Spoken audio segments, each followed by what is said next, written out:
Brazilian ফুটবলের গত এক দশকের পোস্টার বয় নেইমার জুনিয়র ক্যারিয়ারের শুরুতে অনেক সম্ভাবনা নিয়ে এসেছিলেন, কিন্তু ভাগ্যের নির্মম পরিহাসে আর নিজের খামখেয়ালিপনায় সফল হতে পারেননি। লিওনেল মেসির ছায়া থেকে বেরিয়ে ব্যালন ডিওর জেতার আশায় পিএসজিতে গিয়ে বলতে গেলে নিজের ক্যারিয়ারটাই শেষ করে দিয়েছেন।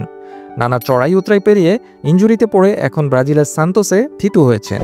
তবে নেইমার জোর দিয়ে বলেছেন যে তিনি এখনও শেষ হয়ে যাননি। ব্রাজিলের এই আইকন সান্তোসের সাথে নতুন চুক্তি স্বাক্ষর করার পর আরও কিছুদিন খেলার ইচ্ছা পোষণ করেছেন। বার্সেলোনা এবং প্যারিস সেন্ট জার্মেইনের প্রাক্তন এই ফরোয়ার্ডের বয়স এখন 33 বছর। সম্প্রতি তার একের পর এক ইনজুরি সমস্যা দেখা দিয়েছে, যার ফলে সৌদি প্রো লিগের দল আল হিলালের সাথে তার চুক্তি বাতিল করা হয়েছে। ফ্রি এজেন্ট হিসেবে নেইমার সান্তোসে তার শিকড়ে ফিরে আসেন।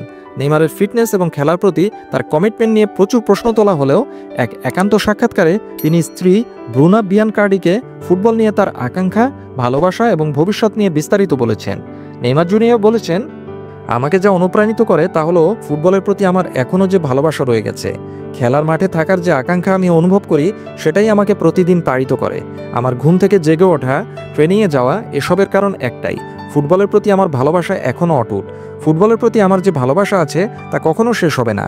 এটা আমার বাকি জীবন ধরে আমার সাথে থাকবে। যতক্ষণ পর্যন্ত আমার ফুটবল খেলার ইচ্ছা থাকবে ততক্ষণ তোমাকে আমার সাথে ভাগাভাগি করে নিতে হবে আমার ভালোবাসা।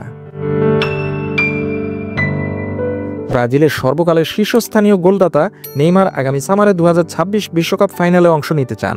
তিনি তার আইকনিক ক্যারিয়ারে যে সমালোচনার শিকার হয়েছেন তার বিষয়ে তিনি আরও বলেন, আমি অন্যদের চিন্তাভাবনা নিয়ন্ত্রণ করতে পারি না। যারা আমাদের জীবন সম্পর্কে একেবারেই কিছুই বোঝে না তাদের উত্তর দেওয়া কঠিন। আসলে না জেনে অন্যকে বিচার করা সহজ, কিন্তু এর পিছনে কি আছে তা বোঝা কঠিন। আমি আমার পুরো ক্যারিয়ারটা কিছুটা দুঃখের সাথে কাটিয়েছি, কারণ যারা আমাকে চেনে না তারা আমার সম্পর্কে কথা বলে, আমার সমালোচনা করে, এবং কেবল ফুটবল সম্পর্কে নয়, তারা আমার সব কিছু নিয়ে সমালোচনা করে। আমি জানি আমি একজন ভালো মানুষ। আমি চাই তারা মাঠের ভেতরে আসলে কি গুরুত্বপূর্ণ তা আরও বেশি গুরুত্ব দিক, মাঠের বাইরের বিষয় নয়। আজকাল ইন্টারনেট এবং সোশ্যাল মিডিয়ার কারণে মানুষ অনেক কিছু না জেনেই সমালোচনা করে যাচ্ছে। এটা খারাপ, দুঃখজনক।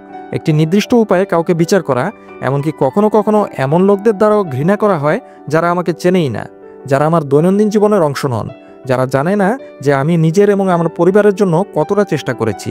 কিন্তু এই অচেনা মানুষগুলোর সমালোচনা আমাকে আঘাত করে না, এটি আমাকে মানসিকভাবে আঘাত করে না। আমার ফুটবল ক্যারিয়ার শেষ হয়ে যাবে, আমার নাম ইতিহাসে থাকবে, কিন্তু এটি শেষ হয়ে যাবে, বছর কেটে যাবে, অন্যান্য খেলোয়াড় এবং প্রজন্ম আসবে এবং যাবে।